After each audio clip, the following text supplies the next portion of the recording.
Welcome to our special election coverage. My friend Olivia Troye is on the road right now, but we had to jump in because big news out of the Commonwealth of Virginia. Abigail Spanberger, the congresswoman from Northern Virginia, has been elected governor. She's the first woman governor of the Commonwealth of Virginia. How about that, Olivia? What do you think? What do you make of what we're seeing tonight? This is an early call. I'm so excited. Yeah, It is, and decisive. And yeah, look, I've been a resident of Virginia for, man, way too long now, 20 years maybe, on and off, and between deployments and everywhere else. So I am really excited, and I am so proud of the campaign that she ran. I mean, uh, she put in the work, and she she did. traveled. She actually traveled to a lot of smaller, like very red suburbs as well, like smaller counties like that. I mean, she really tried to reach everyone, and I think her hard work paid off. And this is a state where a lot of federal workers have been impacted, right? That's a big thing Totally. here. As the Doge effect was real. The shutdown continues. My family is part of that impact along the way, so it has been Yeah. very hard. And I think the voters spoke, and so I'm also really excited to have a woman as a How governor of about that? Virginia. It's pretty awesome. It is pretty awesome and long overdue. I mean, I grew up in Virginia, and I mean, it's been pretty much the same kind of governor. When I was in college at JMU, Doug Wilder was the first black governor in Virginia, and he made history in that regard. And I can't believe it's taken this long for a woman to become governor of Virginia. But the other thing about Abigail Spanberger that's interesting is she was in this national security mom She was. vein, and sort of like Mikey Sherrill in New Jersey. We're waiting to see what happens with Mikey Sherrill. But I mean, what do you think about that aspect of this? You have somebody who comes in with some gravitas. I mean, a former CIA She officer. does. She does. And look, I Yeah, think she is a representative of public service, right? She comes from the community that I personally have so much respect for and worked in. And it's nice to see someone that is going to serve at a high office like that, who really understands a lot of people in the state and in the area, because there are a lot of public servants who live in the DMV, especially, right, and throughout the state yeah, of Virginia. And that was one of the things that we've seen throughout the year. And I hope also that this is, I would say, a positive and uplifting moment for people who've been impacted to see someone like her lead. And yeah, here I am. I'm a Republican leaning, I would say, voter who yeah, is someone who proudly voted for her. So I'm yeah. very, very excited to see her good work in the state. Right, and it was kind of hard for, I think, a lot of Virginians to vote for Winsome Earl Sears, whether you're a Republican, a Democrat, or an independent, because I mean, she was so extreme, and she was sort of seen as the far right wing of the Republican Party in Virginia, and that, I think, really helped Abigail Spanberger to some extent. But I think, this was just all in the Democrats' direction. I mean, Donald Trump handed Virginia to the Democrats with Doge, with these layoffs, with the shutdown. He's shutting down the government in the middle of an election season. I mean, that is stupid. Right. And it certainly helps the Democrats. Yeah, I think so. And Yeah. look, I know plenty of Republican voters that I know in Virginia who voted for her, for Spanberger, Yeah. because they could not support Sears in her candidacy and what she stood for. And I mean, she's just, representative of a more extreme MAGA wing of the party. And I bet here's the thing, like, Trump didn't even endorse her. So Right. I think that was kind of interesting. Yeah, he Very endorsed telling. it. He endorsed that Jason Miara's guy who's running for attorney general, who may win tonight. Although it's not clear yet if he's going to win, he may win tonight only because Jay Jones, who ran as the Democrat, really screwed up and sent these god awful texts back in a They few were years awful. back. They were heinous. And Virginians, they just don't. I mean, they will vote against that even if they're Democrats. I mean, I just know how Virginians are, and they just will vote against that. And so Miara's made, and Donald Trump endorsed him, but not Winsome Earl Sears, Yeah. which is wild. Speaks so many layers to that, Jim. There's so So many many layers. layers. So many layers. There, we can unpack that one for the rest of the night, but let's not do that. But I mean, it is a rebuke of Donald Trump, and it's a big. It is. And I mean, for this race to be called this early, I mean, I don't know what the Glenn Youngkin thing was, if it was called earlier or not. I don't think it was called this early, but like this is calling a Virginia governor's race extremely early. So that is telling me that there's a bit of a voter revolt going on. And Olivia, I was down kind of in your neck of the woods. I was in Northern Virginia early in the day talking to voters, and I was talking to Latino voters, and a lot of them were really pissed off about ICE, these ICE raids, the immigration tactics that have been going on. That's just got everybody completely Yeah. furious across the country. Yeah, I mean, they have been hitting construction sites, not far from where I live, and, Yeah. the community has been really shaken by that, and I can tell you that, the community I live in does not support any of these measures by any means, Yeah. and I think these are hardworking people that are just being, terrorized on a daily basis, as we've seen, and so, I'm glad you were out there in my home area, Hmm. advocating. I have my little voter card. See, I brought it with me just for There you today so that I go. could be Very there in good. spirit. I did vote. Yes, so I'm rushing back. Somebody And said, we're "Olivia, the lighting on your face is lit," and I was like, "Yes, welcome to my makeshift, my car set. What do y'all think of mobile my automobile studio. scenario? My mobile studio, literally." You're driving. Well, just truth and advertising. You're driving, but you're not behind the wheel. You're going down the road. Somebody else is behind the wheel. I don't know if we can identify that person, but somebody else is behind the wheel, and you're using the Literally light in the vehicle. visor to light yourself, which is ingenious, I have to Yes. say.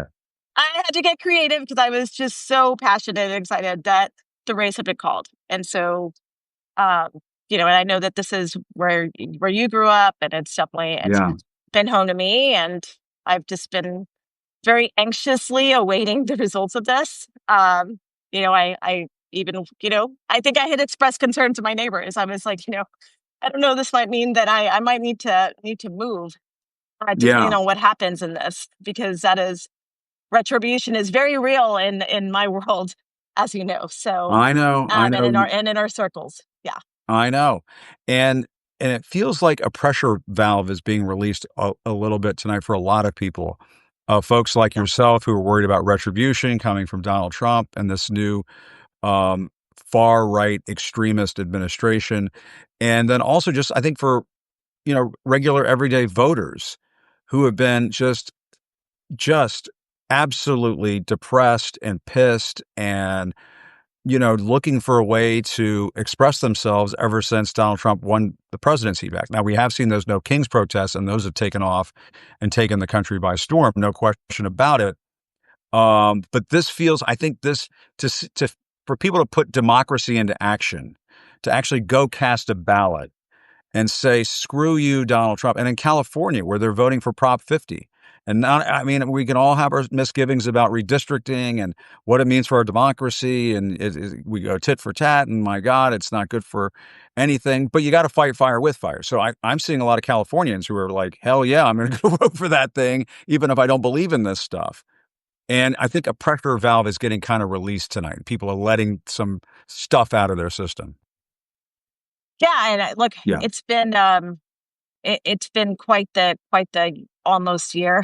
I feel like it feels like a decade, since the Yeah. Trump administration took office, and those were a lot of the conversations I was actually having, while I was down on the border down in Texas and the surrounding areas, was just sort of like how this just feels like it's this never ending nightmare that we've got going on, and we still have several more years to endure this. But Yeah. tonight is a night of, hopefully positive energy, um, and in terms of, what's happening in Virginia. And we'll continue to see how this plays out. I'm seeing some update from some of the comments of people that are tuned in that are talking about the New Jersey race, and they're very Yeah. hopefully it's looking positive there. It's looking positive there, and I was saying kind of all day that is she's outperforming. My producer Sam's with me, and he is saying that the data that he's looking at right now is that Mikey Sherrill, the congresswoman running for governor of Virginia, or excuse me, New Jersey, is outperforming in New Jersey, and so that's good news because I mean, one of the concerns was this Jack Ciattarelli guy who's running for governor of New Jersey. Might he get some kind of boost from an animated Trump base? And, I mean, obviously that's, we saw that take place in 2024, doesn't necessarily translate to governor's races. But I think Trump also saying, I'm going to go after these projects in the tri-state area, threatening the Gateway Project, I believe it's called, that was going to Right. improve transportation between New Jersey and New York. I mean, again, you know, I mean, Donald Trump has this thing. I think he has a thing for, I mean, he says he has a thing for having, pick the winners who win these races and so on. But I think there's a sadistic part of him that likes to see people lose on his side. You know what I mean? It's just something weird about Oh him. yeah. Well, he's a narcissist. Yeah. He's a Because it's narcissist. not because he doesn't like the focus to shift off of him. Right. Right. So it's kind of a weird, he's a walking contradiction of that, which is why I don't understand why Republicans continue to rally behind him. But that's, same song, Yeah. different day. But I will say, like, it's interesting watching Trump threaten, I mean, doesn't that speak volumes, though, again, to the American population out there? Like, doesn't it speak volumes about who we have sitting in the Oval Office that his go-to when it comes to locally based elections in different states, right, across the Yeah. country is, I'm going to put you through pain. I'm going to take away funding for this. Like, I'm going to do this instead of actually saying, you know what, I actually want to support the American people, whether you voted for Yeah. me or not, because I'm like the president of the United States. I should be a president. Perhaps maybe instead of constantly using his vindictive demeanor, that's not what we have, right? I mean, just like he's threatening New York, right? I mean, he was threatening that if Mamdani wins, like New York is going to pay for it. I'm like, well, New York's Yeah. been paying for Donald Trump's shenanigans for decades. I don't get Yeah. lost there. Well, Yeah. it's interesting that Trump is saying that New York is going to pay when Trump never pays his contractors. So there is that. But anyway, Yeah, I so there's that. digress. Wait, Sam is saying have they called something? Have they called it? Do we think Mike It's the help. No. from the Hill? Let's hold on. Let's take a look here.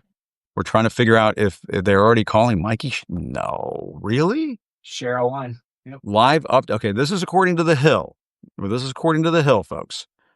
The Hill says Abigail Spanberger, Mikey Sherrill, two former Democratic House members, will now leave Virginia and New Jersey, according to Decision Desk HQ.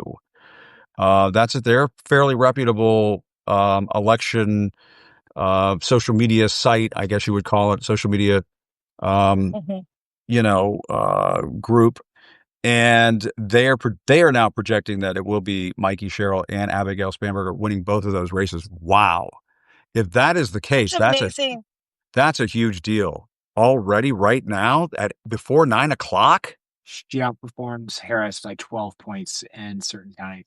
My producer Sam is saying that Wow. Mikey Sherrill apparently has outperformed Kamala Harris in a slew of counties in New Jersey. This will make Mikey Sherrill the second female governor in the state of New Jersey after former Governor Christine Todd Whitman. Of course, we all remember Christine Todd Whitman.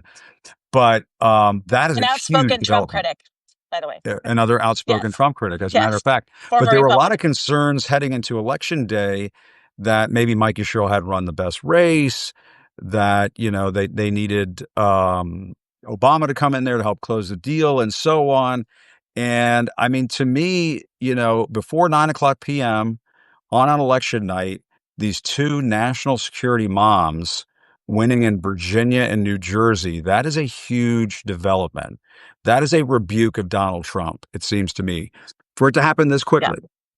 Yeah, I think most definitely. And I think it's powerful also just because, there's such disdain by Trump and a circle of people and some of these MAGA movement people, right, towards the national security community. And they're constantly trying to undermine it. So I think it's amazing. I think it's awesome that we have these two women. They're going to be leading these two states. And I hope that this is a trend to continue and going forward, especially when people say that, women can't get elected Now, to that Oval Office. So hopefully yeah, this is continuing to push the boundaries here and the barriers. We'll see. I don't know if I'm taking too big of a risk here. Did I see Oh, what some are you people saying? saying? Did I What see are you some people doing? saying Fanone at the bottom? Did Fanone jump on I the? did. I think I did see Fanone's name. Fanone, are you here? Say Is something. Fanone here? Is Mike here? I Drop got a to comment. drop a comment if Fanone is Where? there. Let's see. I'll put the invite out. We'll just see if he connects. We'll see what we get here. But there was so much disappointment a year ago, almost this night, when Kamala Harris came up short, and now you have two women leading the way in both Virginia and New Jersey. There's Mike Fanone right there. Where are you, Mike? Are you in the car too? Yeah, I'm driving home from soccer practice. Oh shit! Sorry, Mike. All right, I got to get you. What's your quick take then on all this? Big wins for the Democrats. An hour into the results coming in. I mean, that's wild. A couple hours into the results coming in. Yeah, no, it's like the reverse of presidential election where I thought we were going to be up all night long wondering if it was Kamala Harris or Mm-hmm. Donald Trump, and by 9 o'clock it was Donald Trump, and I was already thinking about where I was going to what country I was going to Get move on this to. one. So Wait a minute. Okay. Just real quick, Mike. Decision Desk HQ. Now, I'm going to be really pissed at these Tell me. guys if they fuck this up. They're now saying that Jay Jones may have won the attorney general's race in Interesting. Virginia. Now, if that is the case, that is a huge deal, folks, Wow. because Jay Jones, Yeah. he kind of shit the bed a little bit, sent out some terrible texts a few years ago. I talked to the Speaker of the House of Delegates a few days ago, and he was saying he knows Jay Jones's family, knows Jay Jones, swears up and down this is not who Jay Jones is. Anyway, it looks Yeah. as though he may have won that race too. Mike, I mean, Trump's getting his ass handed to him tonight. yeah, great, good. Hey, America, America hates Donald Trump. At least the vast majority of us do, and Yeah. I'm it's about damn time that people woke up to what a destructive, divisive, absolute corrupt piece of shit Donald Trump is. And I hope this trend continues through the midterms. Yeah. I hope Americans can continue to wake up and pay attention, stay alert, because we haven't. I mean, this is by no stretch of the imagination the end of this administration. This is literally just the beginning of what Mm-hmm. might possibly be the end of this administration. Yeah. And Trump, And I would, go ahead. my concern right now is what does this administration do in Yeah, we'll just just in it. how does the administration respond, and if their past dictates the present and future actions, it's going to be to double down, and I think we have there's a less likelihood that we end up with free and fair elections in the midterms. Yeah, I was just thinking the same thing, Mike, is how Donald Trump reacts to this, because he's staring a voter revolt in the face right now. And he's going to say things were rigged and the mail-in. He's going to throw in all the bullshit lies that he always does. But make no mistake, what we're seeing right now shape up in Virginia and in New Jersey is a full-blown freak out for Donald Trump starting, I don't know, in a couple of hours from now. Yes, no, I look forward to reading his Truth Social posts when I wake up tomorrow. Yeah. I mean, Olivia, what were you going to say? Well, and I think that it's a rebuke against certainly the Trump administration and their policies, especially in Virginia, right, where we just talked about that, where there's so many government people in public service, government contractors who have been hurt by the things that Doge did and a lot of their policies and a lot of the firings that have happened across government. But I think it's also a rebuke against the Republican agenda overall, right? I mean, they had that big, beautiful bill monstrosity where people are really wondering what is going to happen to a lot of their benefits that they get, like, Social Security, Medicaid, like things like that. And then right now you're watching what's happening with SNAP benefits in the middle of this shutdown. Right. These are very real, everyday things that are impacting people. So people are responding to, while we can't really, hopefully it's a positive note and prediction for 2026 and what's to come later on.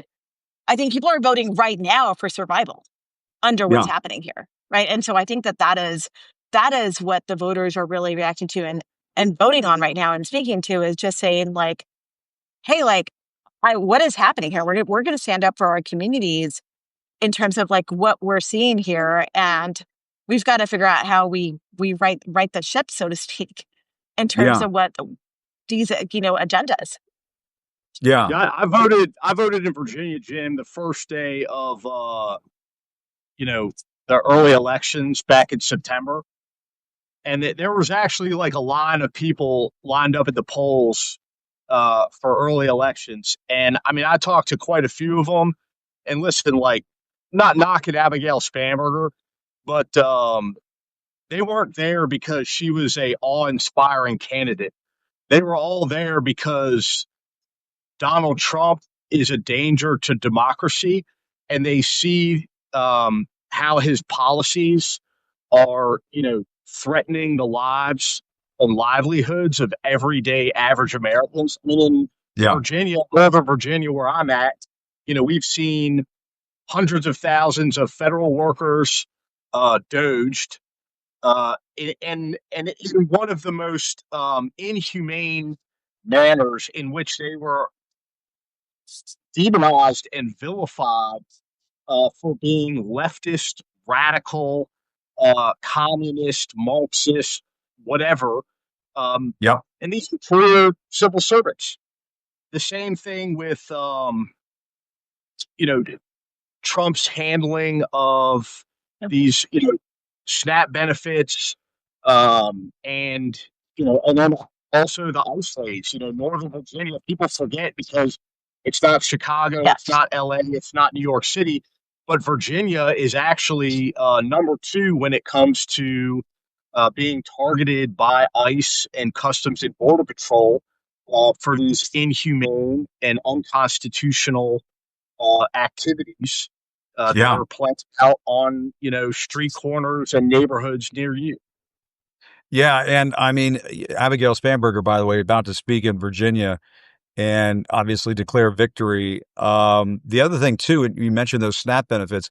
Trump is cutting off SNAP benefits right after he throws a Great Gatsby party in Mar-a-Lago.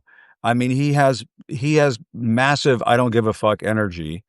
And the voters are going to remind him that he is still, or at least his party is still being held accountable right now. And there's more accountability coming, it seems to me, Olivia. And he's acting like somebody doesn't care, but and maybe he doesn't. Maybe he doesn't give a shit what happens next because he's won his second term or whatever. But I mean, it seems to me the voters are pissed. They are pissed off.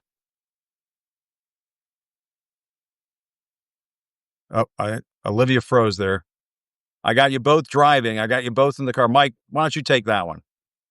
The Great Gatsby. I'm pissed. I'm pissed off. Yeah. But to be honest with you, like, I love it when he does this stupid shit.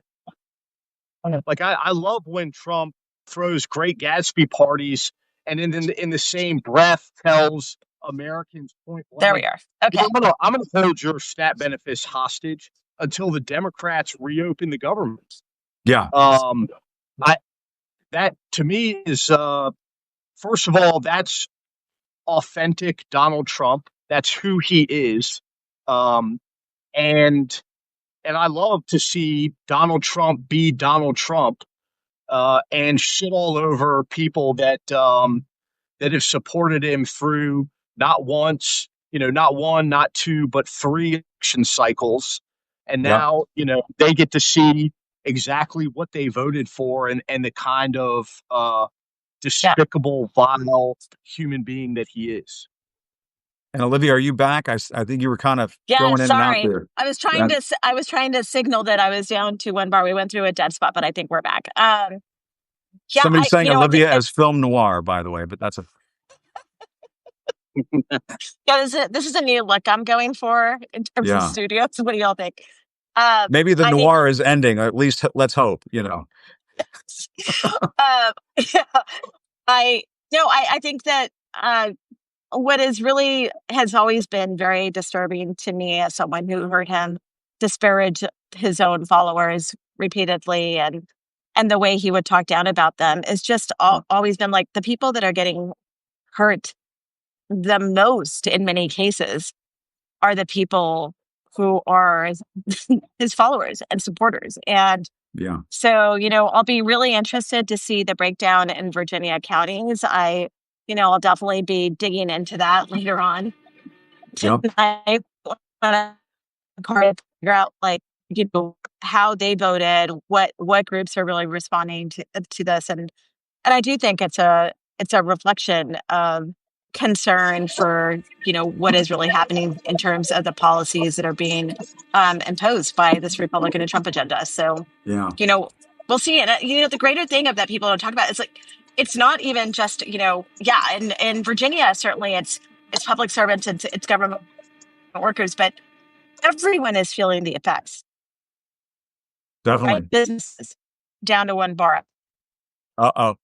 You're down to one bar, and Mike's getting out of his car. We still got you, Mike. Olivia, if we Oh yeah, I'm here.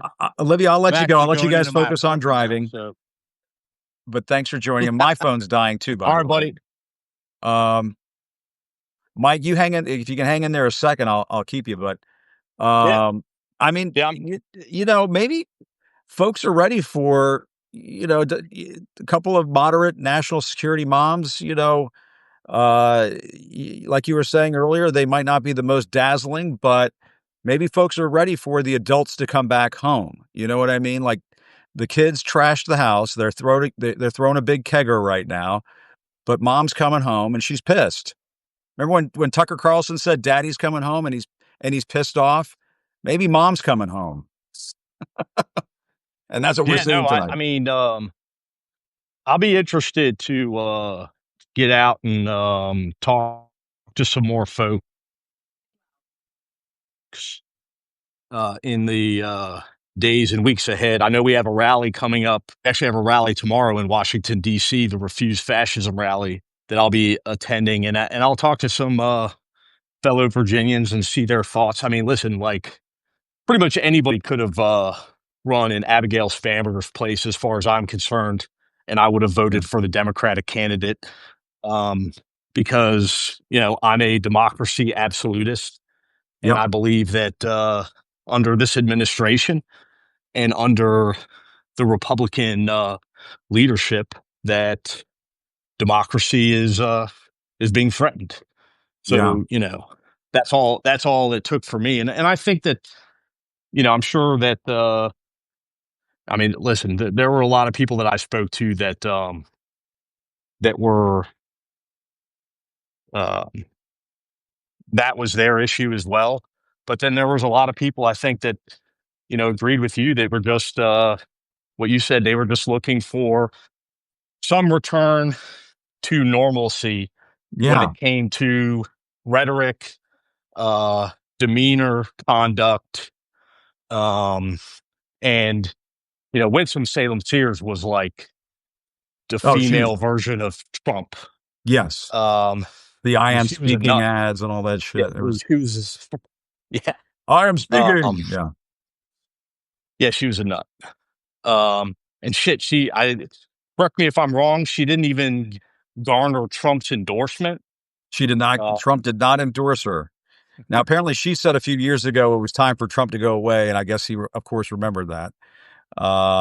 But eh, yeah. Trump's forgiven people for saying a hell of a whole lot more than that. I Yeah. think it just comes down to Trump doesn't like to, if he sees a loser, if he thinks that she's going to lose, he's not going to endorse That's right. her. That's And right. so, that's all that came down to was he knew she was going to lose. I think you're right. No, I think you're right. Well, we don't even know what's going to happen in New York City yet. It looks like Mom Donnie's going to win there. and everybody thought that was going to be the big story tonight. But it seems to me the big story is, I mean, I'm looking at the results right now for New Jersey. Mikey Sherrill is 20 points ahead of Jack Ciattarelli, who did have Trump's endorsement. I mean, that guy is getting smoked right now. And in Virginia, I know that there are folks who are calling Jay Jones to win the attorney general's race. If that guy who was really up against it because of these terrible texts he sent a couple years ago, whatever that was, and if he can come back and win that race for attorney general, because I'm going to tell everybody something that maybe a lot of folks haven't thought about, and that is, if Jason Miyares had become the attorney general of Virginia, he was going to make life miserable for Abigail Spanberger as the governor. And one of the things that was going to take place next year is the Virginia Democrats are going to try to redistrict so they can bring some seats into the Democratic column because Texas and so on. And so this is a big deal if the Dems sweep the table. You know what I mean? Oh yeah, no, absolutely. I mean, I was, it was just as important to me as a Virginian that, that Jay Jones won the election, almost as much as Abigail Spanberger. Yeah.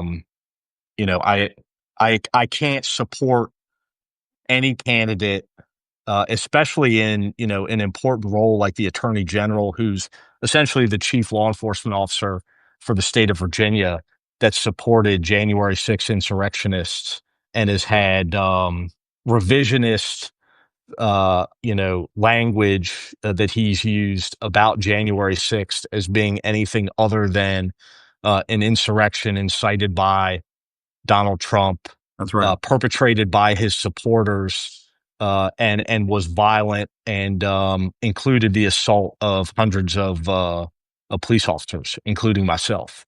Yeah. So, That's right. No, and I mean, they showed the ads in Virginia, Trump saying, "Come on, Miyares, come on, Jason, come up on stage." I mean, they looked like they were yeah, buddies, oh, yeah, and no doubt.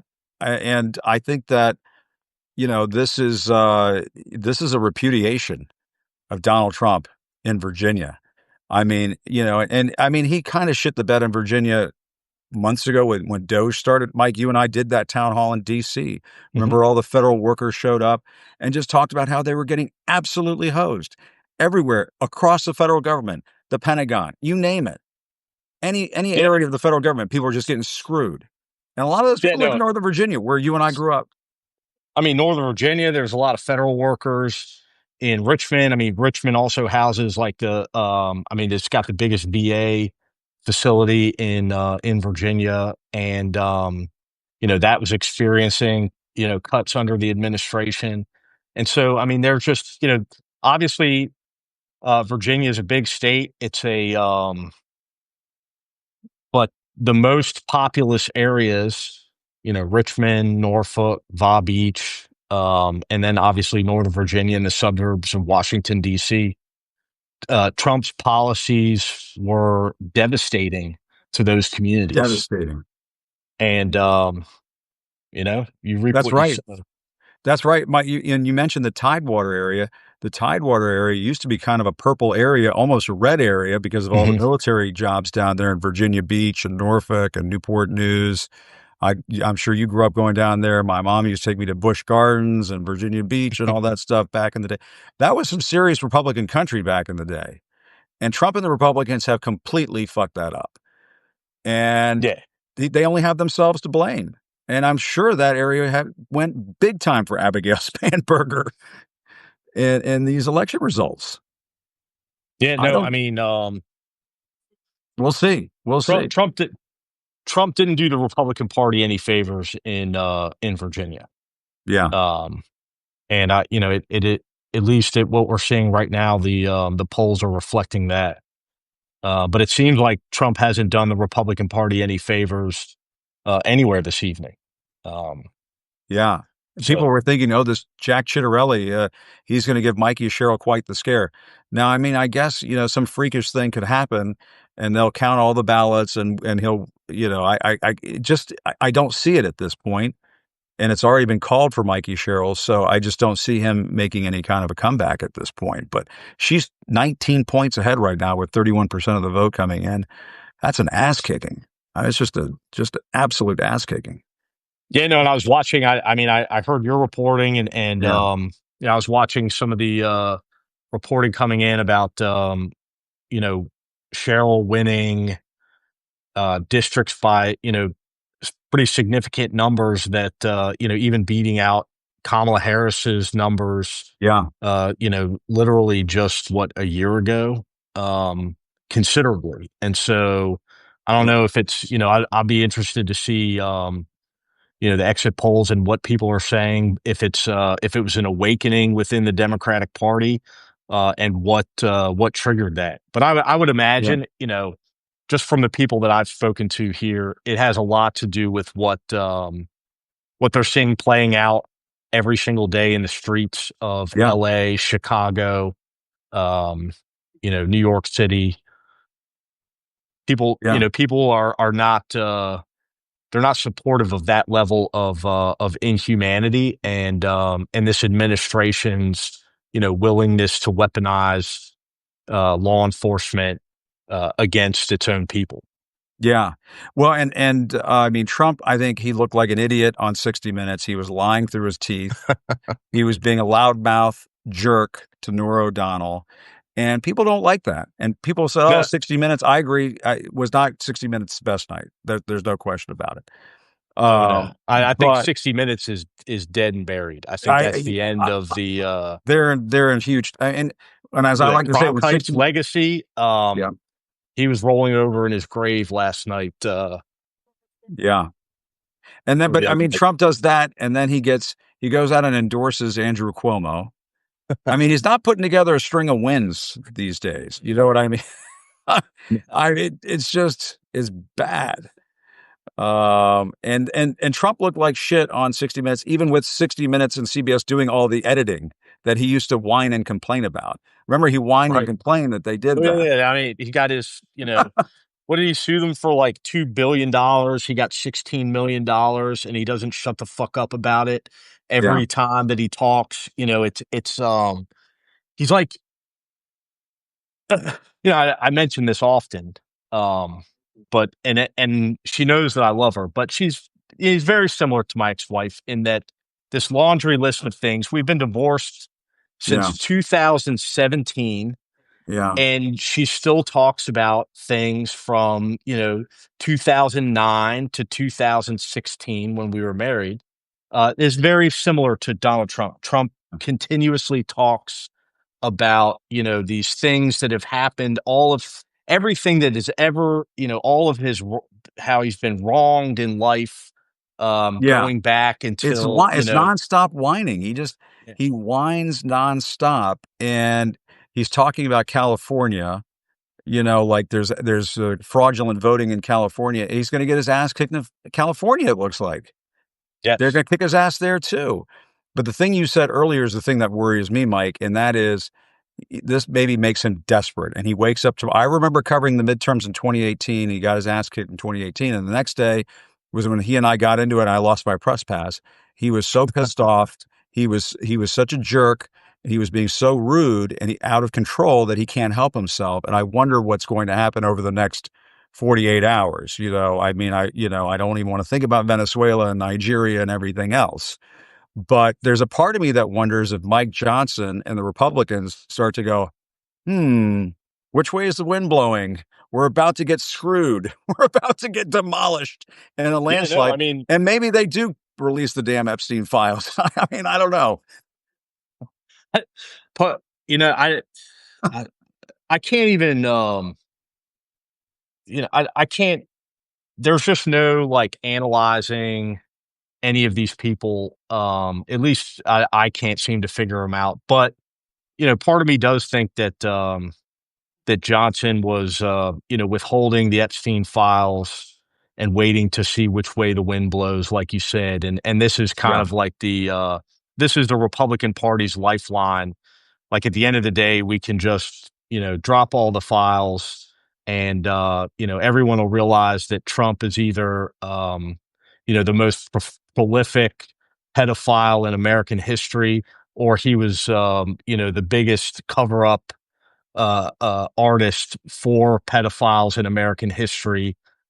But either one of those optics is not good for an American president, and I think would ultimately even spell Donald Trump's downfall. And then the party can shift to JD Vance, where they seem to have already been putting Yeah. a lot of support and at least trying to to clean him up and make him the new front runner for the future of MAGA in this country.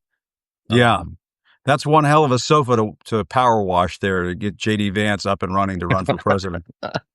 2028. Yeah. Yeah.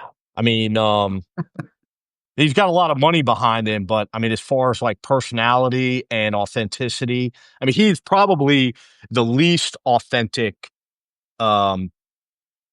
If he is the presidential candidate, he's certainly one of the least authentic politicians I think I've ever experienced in my No life. question. Like he's a venture capitalist hillbilly who's changed his name 4 times. Yeah. He hated Donald Trump and called him America's Hitler, but now Donald Trump is America's Jesus. And Yeah. he loves his wife and cares about diversity in this country, but he wishes that she would convert to Christianity and discover the Lord Jesus Christ. And Yeah. It's not a pretty picture. I know, and there's no way they're going to go for Marco Rubio. They're just not going to. It's the modern day Republican Party. Look what they've been doing to Latinos across this country, and then they're going to go and make Marco Rubio the Republican nominee. Good luck with that. But Mike, I mean, this is a huge loss for Trump across the board, and the issue at this point is just how bad the numbers are going to be. But man, it's great to see. I knew I had to reach out to you. Sorry, I grabbed you when you were no, I driving. appreciate it. No, thank you. I was racing home as quickly as possible so I could jump on and talk shit about Trump and hopefully I knew we'll clip this down, put it on Instagram, and hopefully it'll find its way into that asshole's feed, and maybe it'll send him over the edge. Maybe we this can only hope. conversation will be too much for him for his weak physique and psyche to bear, and that'll just be the end of it. Do you think they let him lay in state? Oh, Jesus. I mean, my concern at this point is which part of the White House he knocks down next, because he's so pissed off about what's happening tonight. But I don't know. I mean, to me, you raise an interesting point, which is, and I've thought about the question this. about Dick Cheney and whether they're going to let Dick Cheney lay in state. Yeah, because he I was surprised they lowered the flags at the White House for Dick Cheney, but apparently they pulled that one past Trump. But no, my thing is, the question I have is Trump is a coward. At the end of the day, he's kind of a coward. And there's a little part of me that wonders, does he really want to tolerate this for 3 more years? Getting pummeled and his ass kicked over. And if there's a race for dog catcher, somebody's going to run as, I'm anti-Trump. I want to be your dog catcher. I want to be your head of sanitation. I'm against Donald Trump. Every race, he's going to get his ass kicked. And does he just say, I can't take this? You think Trump releases the Epstein files? It's like, yeah, fuck all of you. I'm in them. I'm all over the Epstein files. I did all the things that you thought I did. Now I'm out. Fuck you. I'm out. I got my Bitcoin and my cryptocurrency, and I'm done. I'm going to Saudi Arabia. It could be.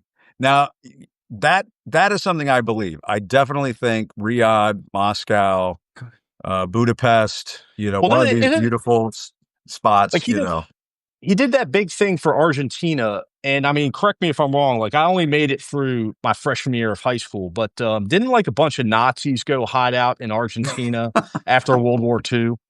They have no extradition with the U.S. There are certain villages where he'll feel right at home. I think you're absolutely right about that. Yes, I remember when Sam Donaldson with ABC traveled to Argentina and found the Nazis hiding in the mountains in Argentina. That's right. Could be a future home. It's not a. Right. I like that theory. I hadn't thought about that one. That's a good theory. All right. Well, before we get in too much trouble, the problem is he still is in control of Guantanamo between now and 2028, Mike. So we can't go too At least crazy here. At least it's warm. It's warm weather. You got to look on the bright side. It's my dad's homeland, so That's there right. is that. But Vance's brother lost. who's lost? Vance's brother. Oh, it sounds like JD Vance's brother lost. I mean, this is just going down in flames across the board. But all right, Mike, good to see you, man. Really appreciate see it. you. All right, take care. Thanks, buddy. Have a good Mike's night. going to get us thrown in Guantanamo, but that's okay. We'll see, man. All right, take care. See you later. I was just hearing a text from a couple of folks. Let's see here. There's some folks who want to hop on. I don't know. All right, listen. I'll try to tap dance a little bit here, and let's see if I can find any other friends to jump on with us. I have one other option here. The one problem I have is my phone is going to die. The joys of Substack here when my phone is not doing so good. But let's see here. I'll try to pull a couple of rabbits out of my hat between now and the end of the evening. But just to recap where we are right now, I'm looking at abcnews.com. They're showing Mikey Sherrill 57, Jack Chitterelli 43. I'm going to tell you right now, all the experts here in Washington, all the so-called self-described experts here in Washington, let's just caveat that, in the corporate media, they've all been predicting all day long, all week long, that this was going to be a razor-thin margin in New Jersey, that this was going to be tight as a tick in New Jersey. I'll use all my Dan Ratherisms here. Between Mikey Sherrill and Jack Chitterelli, she is now ahead by 14 percentage points in the state of New Jersey. And it has already been called that Mikey Sherrill is going to win that race by some outlets. We'll, of course, keep monitoring that. Of course, Abigail Spanberger, she won the governor's race in the Commonwealth of Virginia. That was called, what was that, 30 minutes ago? That was about 45 minutes ago. That was called. And I don't think anybody she was expected to win. I don't think anybody was really expecting it to get called that early. And in those state races in Virginia, they are saying that it looks as though, this is according to Decision Desk, that Jay Jones may win that attorney general's race. If that comes to fruition, if that indeed happens, that is a massive, massive loss for Donald Trump. And the attorney general candidate, Ghazala Hashmi, she did win in the Commonwealth of Virginia. Pennsylvania, Supreme Court justices, 5-2 majority on the state Supreme Court. 5-2 majority on the state Supreme Court in the Commonwealth of Pennsylvania for Democrats. Is that correct? So my producer Sam on the case here saying that it looks as though Democrats will control the state Supreme Court in the Commonwealth of Pennsylvania. Anybody who saw what Donald Trump tried to pull the last time around not the last time around, the 2020 election, I should say, when he tried to steal the election. All of these state Supreme Court races, all of these state Secretary of State races, they're all important no matter where you're talking about. Now, I know it says right here, charge your phone, Jim, please. All right. Now, one thing I could do, and it could cause a big burp for everybody technically. Let's see if I can do this. Hang on. I'm going to pull the phone receiver. I have a microphone. Hang on, everybody. I have a microphone receiver in the bottom of my phone, so you would have good quality here. And the question becomes, can I get this charger in here for you so my phone doesn't die? And we'll just tear the whole friggin' thing down. It might tear the whole thing down. If I hold it like that, just so, it'll be okay. Now, the other thing we want to watch for, guys, is in, obviously, the state of New York. And New York, the city's so nice they named it twice. Zoran Mamdani, who was just an assemblyman, and forgive me for saying that, Mayor Mamdani, because he's going to win this race.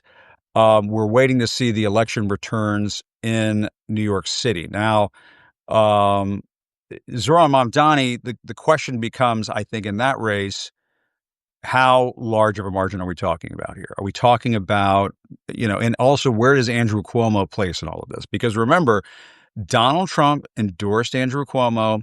Andrew Cuomo went on Fox and Friends, I believe it was this morning, and was getting the Fox and Friends treatment, which is similar to a fluffer in the art of pornography. If you catch my drift. And Fox was asking him all these softball questions, and Andrew Cuomo was eating it up.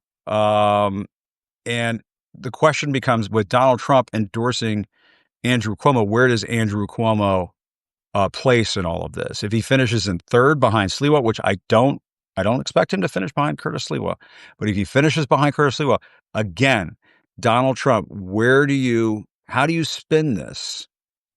In what way do you spin any of this as a win? You can't. You can't. So when your second reign of terror began at the beginning of this year, January 20th, earlier this year, and you decided to come in like a bull in a china shop on meth, and you're pardoning the January 6th rioters. You're doing all of these horrific things across the country. You're initiating this awful, god awful immigration roundup that we're seeing across the country. A lot of folks in America got, and I think rightfully so, very concerned about the future of our country.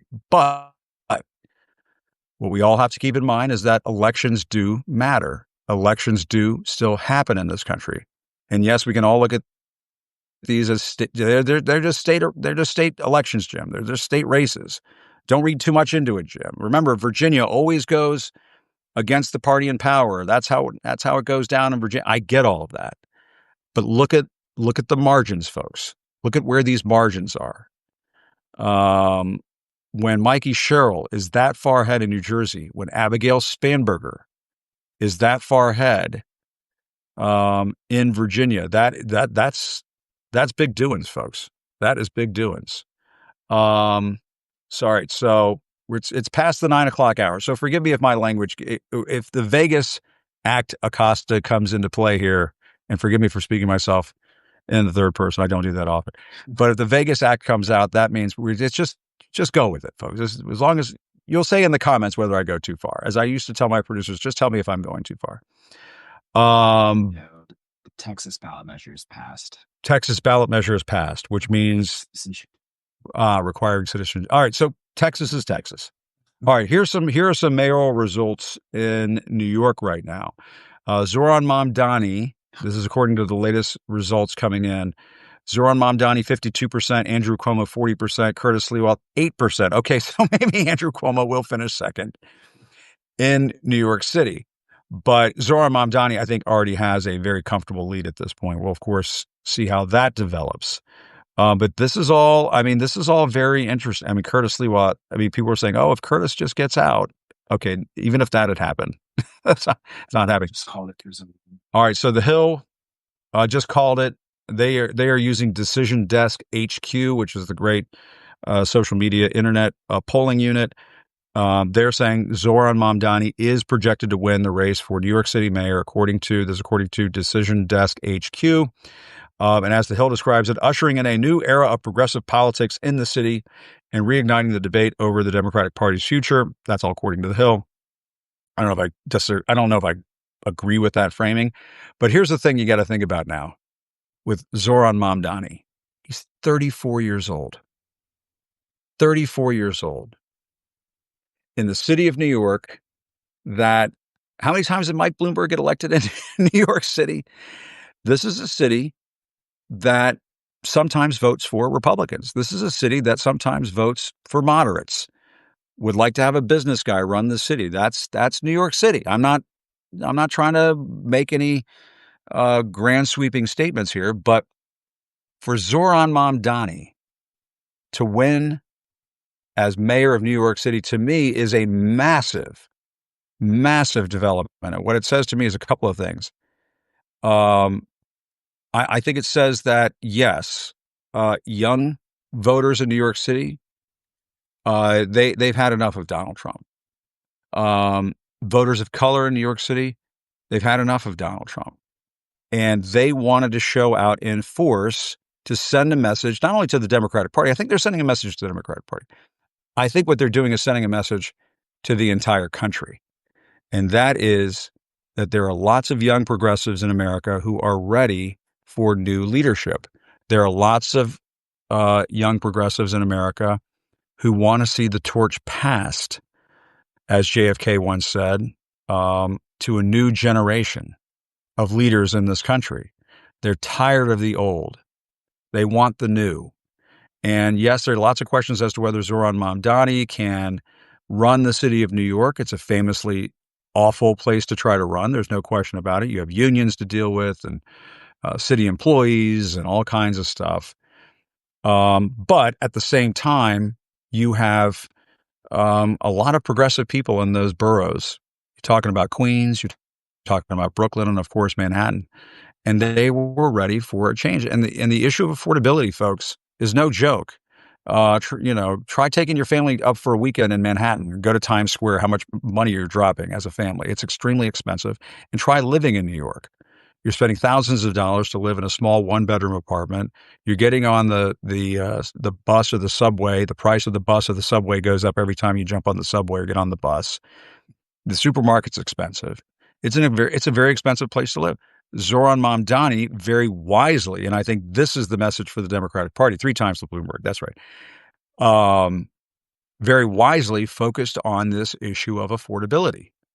Now, the issue of affordability is not a necessarily progressive issue. It's not an issue that screams, I'm a progressive. It screams, I'm an American. And I was talking about this with Don Lemon earlier today. How much money do we all shell out for Halloween candy this year? My God. Halloween candy was extremely expensive this year. People are tired of this shit. They're just tired of it. And Zohran Mamdani is a vehicle for that. And I know he's not a Barack Obama. I'm not saying he's a Barack Obama, but it does remind me of what we saw when Barack Obama rose and took the Democratic Party by storm back in 2008. And there were a lot of young progressives who said, I want something different. Sorry. So there you have it. Zohran Mamdani projected to win in New York City, 34 years old. He's going to be the mayor of New York City. Good luck, Mr. Mayor. It's extraordinary. And again, the Decision Desk HQ has already called Mikey Sherrill winning in New Jersey. They've already called Abigail Spanberger in Virginia. And let's just see here. My pal Norm Eisen says he might be able to jump on. Should we get Norm on here in a second or two? Let me just go ahead and send the old request out for Norm and see if let's see. Can my phone hold out? Can my comms hold out? Here is the question. We got all these people tuning in right now. I don't want to bail and then we all have to jump back on again. But Duke is very sad. He wants to be let into the room. But if Duke comes in, he will knock everything over. So I might do it at the very end, but I can't do it right now. Listen, this is, and as I was talking about with Mike Fanone just a short time ago, I'll tell Norm that we're ready for him. We are ready for, yeah. I just told Norm we're ready for him when he's ready. As I was talking about with Mike Fanone, this is a massive, massive repudiation for Donald Trump. Donald Trump has been acting as though elections don't matter. Donald Trump has been acting as though democracy doesn't matter, that your vote doesn't matter. He's been doing things as ridiculous as shutting down the government right before a governor's race in Virginia. He's been doing things like cutting off SNAP benefits and throwing a Great Gatsby party at Mar-a-Lago right before there are elections across the country. He is acting as though, as we've all said time and again, he thinks he's a king. And the No Kings protests, of course, reminded him that he's not a king. But protests are one thing. Elections are quite another. And what these elections have said loud and clear. I mean, I toyed with the idea of not doing this election thing tonight with you guys because I was concerned we were just going to be up until midnight or 1 in the morning waiting for all these election results. I mean, I thought Spanberger would win. I thought she was going to win. Mikey Sherrill, I was not expecting that call to happen at all. And so, but as we've been seeing in the last several minutes, the race has been called in New Jersey. The race has been called in Virginia. The race has been called in New York City. It's 9:13 p.m. It's 9:13, and these races have already been called. And I'll tell you, New Jersey, people say, "Oh, New Jersey, it's a blue state. Forget about it. Forget about it." Folks, I've talked to Trump advisors who have said we're going to put New Jersey in the Republican column. We're going to turn New Jersey red. This is something that they have been wanting to do for years, folks. Remember when Donald Trump did that big rally in New Jersey? He loves to have those events at Bedminster. They have all been salivating over the idea of turning New Jersey red. And I think what tonight demonstrates is that Mikey Sherrill, very respected candidate, no question about it. National security mom, people like that. But this is a voter revolt. This is the electorate speaking loudly and clearly, saying, "No, sir. No, sirree, Bob. You've taken this thing about as far as you're going to take it, and no further." And, we'll have to wait and see what the reaction is. That's the concern. I mean, it's one of the reasons why I'm hoping I get Norm on here in just a second. Apparently he's doing another thing. They're asking him, can you stand by and all this stuff. So, we're all fighting over Norm tonight, but, I could always try to bring back, let's see, if we bring back, is Olivia back in an area where she can join us again? Let's just see here.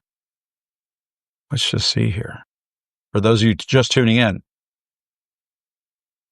let's see here. Wanna try again?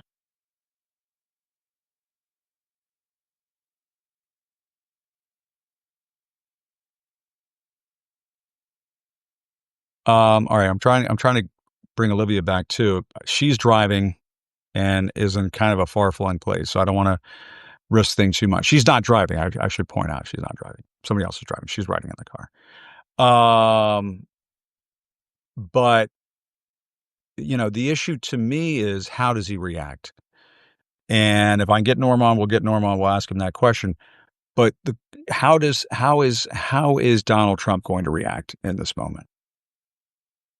I mean, in just the last 72 hours, he's talked about Venezuela. He's talked about Nigeria.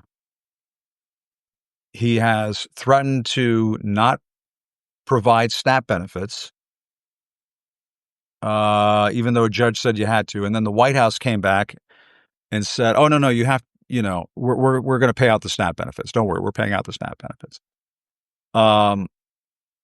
And he's sounding unhinged as it is. And the question becomes, how much more unhinged does he sound? How much worse does it get? That to me is the concern here. He's not going to do the gracious thing and invite Abigail Spanberger and Mikey Sherrill over to the White House. He's not going to do that. He's just not wired that way. What he's going to look for is a distraction, ladies and gentlemen.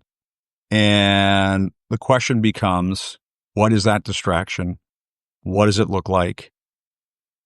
And how much of a threat does he become? Does the Supreme Court start to see the writing on the wall? The MAGA Supreme Court. Remember, tomorrow, the MAGA Supreme Court is supposed to hear arguments over Donald Trump's tariffs. And as I was saying, with Joyce Vance on my show earlier in the day, Joyce Vance joined me, and she said the law is very clear. Despite what people think, despite Donald Trump's best efforts to brainwash people, you cannot just unilaterally impose tariffs across the world. Well, he's been breaking the law. The law does not allow for that. And I'll be very curious to see what the MAGA Supreme Court, the MAGA members of the Supreme Court, say in response to these arguments that they're going to hear from the Trump administration. That, oh yeah, Donald Trump, he can do whatever he wants. He's the president. He can just Is, the president, he's like a dictator, he's like a king, right? He can just do whatever he wants. The question becomes, does the MAGA Supreme Court start to sense that the pendulum is swinging back, that things are starting to come back into balance just a little bit? Not saying we're out of the woods. Still got midterm elections next year. But a good day and a good night for democracy has just happened in America. And what does that mean for the people on the Supreme Court in the long run? What happens to the John Roberts Supreme Court in the long run? We'll have to wait and see on that. All right. I am going to do one more thing here, folks. It is possible that my good friend Olivia Troye is not reachable because she has been driving through the state of Virginia this evening. And my friend Norm Eisen may just be held up on other matters. He was doing another thing, and I think he might not be able to break away. So if he can't break away, I might break away and call it a night. But I do appreciate everybody tuning in. Oh, wait a minute. There's Norm right there. Norm, he's there. Hey, Norm. Jim, I'm just setting up my camera. The You're pleasures looking of good. live TV. Hold on one second. That's okay. It's not live TV. It's Substack. So that's okay. Okay. It's like, We're true. the future. Remember, the future is always a little live. It's a little something different. Oh my God, Jim, when I was with you last week, I was like in a parking lot at the airport. I had I had a big legal victory. Oh, protecting workers in the shutdown. That was it. Yes. So and now, I mean, and as I was just talking with the viewers, Norm, we lost your picture. I can still hear you. Sound great. How about now? Now you're looking good. Oh, you look great. There you go. Norm's looking great. We're getting close to a big birthday for you. Is that correct? Yes, Did I see something about that? My goodness. Jim is gonna come to my birthday party. Maybe we'll do a Substack live, my 65th birthday party. It's modest, Jim. Cool. My family got me tickets to the World Series in Los Angeles. That was my birthday, 65th birthday present. Isn't that amazing? But I'm going to tell you something. And they won. I'm going to tell you something that was even nicer than going to Dodger Stadium. For one of the LA games, I got together, because my family gave me the hotel and the plane tickets.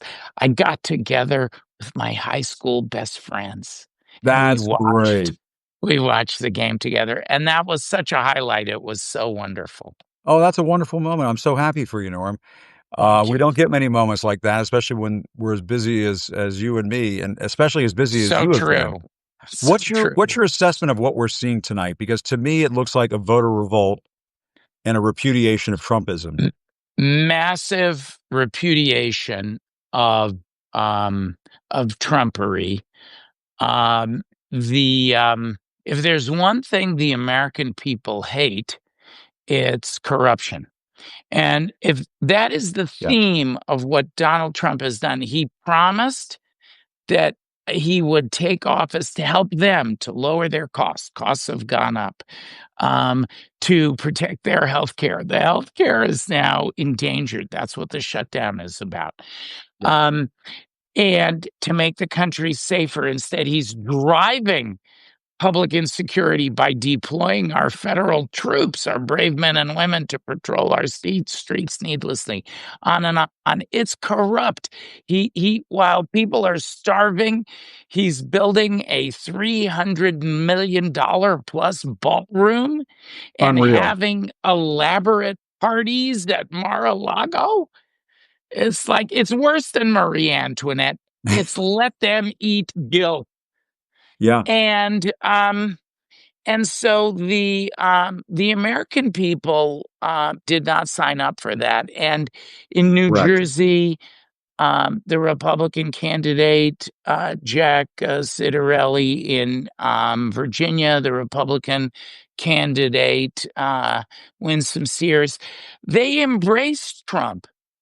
And boy, the repudiation was loud. Of course, there's other factors. Cheryl and Spanberger were good candidates. Then we'll see what happens in California. I think it's going to be a resounding rejection of Donald Trump's attempt to steal 5 congressional seats in Texas.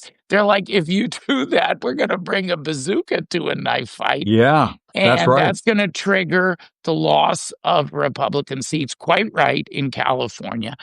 And so tonight punctures, and then Pennsylvania, the retention election, very important.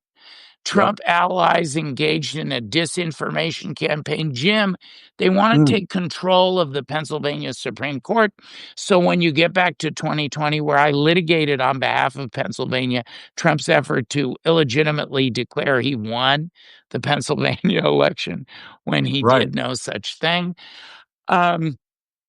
The Pennsylvania Supreme Court race, it looks like those justices are going to be retained. So we'll have a pro-democracy, pro-rule of law court in Pennsylvania.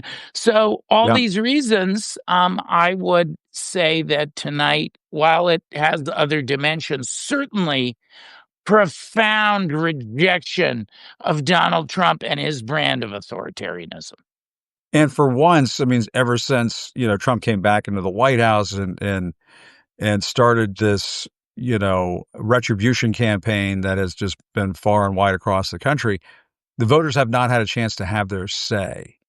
And NBC, I should just note, NBC News has just said that Mikey Sherrill will win the New Jersey governor's race. So now we have multiple outlets saying that Mikey Sherrill.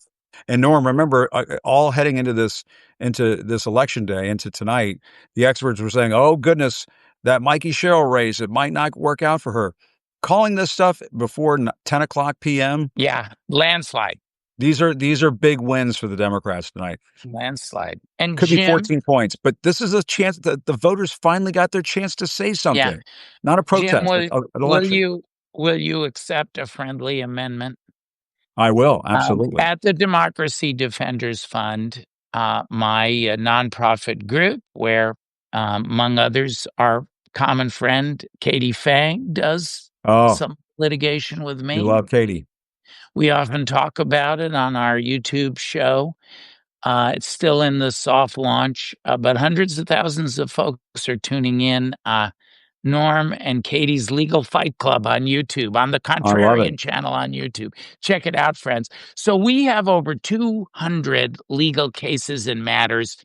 We were in court all over the country. And for that reason, we've been watching some of the smaller elections this year. And Jim, Democrats and pro-democracy candidates won or outperformed in 46 out of 47 races before tonight. So tonight makes it so far 49 out of 50, and we're still counting, by an average of 15 points. Won or outperformed by an average of 15 points. So the American people were speaking, but tonight that rumble has become a roar, a pro-democracy roar. And Jim, you and I kind of were on the cutting edge of that by coming to independent media. I was a half step ahead of Jim, just a but little bit. I did talk. I love to reminisce about it because You Jim talked me into said to doing me, this. I was one of those. But Jim said to me, Norm, I want to be truthful, not neutral. Yeah. The great Christiane Amanpour coined that phrase. Correct. And Jim, you have been so terrific. And may I say, such a smashing success in You every too. dimension. We call it like we see it. And that is, doesn't mean that it doesn't mean that that there won't be very tough times ahead. Donald Trump is wreaking tremendous death and destruction on our country and around the world, and he's doing it illegally. But I feel better knowing that you are out here to call it like it is, Jim. We have to, Norm. I mean, we absolutely have to. And the reason why you're flourishing, the reason why I'm doing okay over here is because the American people have said enough is enough with both sidesing. the demolition not only of the East Wing of the White House, but of democracy itself. And they want us to give it to them straight. And Norm, you always do that. I try to do that here. And you just have to say it like it is. Donald Trump poses a threat to American democracy. He made that crystal clear on day one of this new administration when he pardoned all those January 6 rioters. And he's been doing it every day since. And I'm just so glad that people are getting a little injection of hope tonight, because you finally are seeing in real time, physically, tangibly, that one person, one vote still makes a difference in America. Yeah.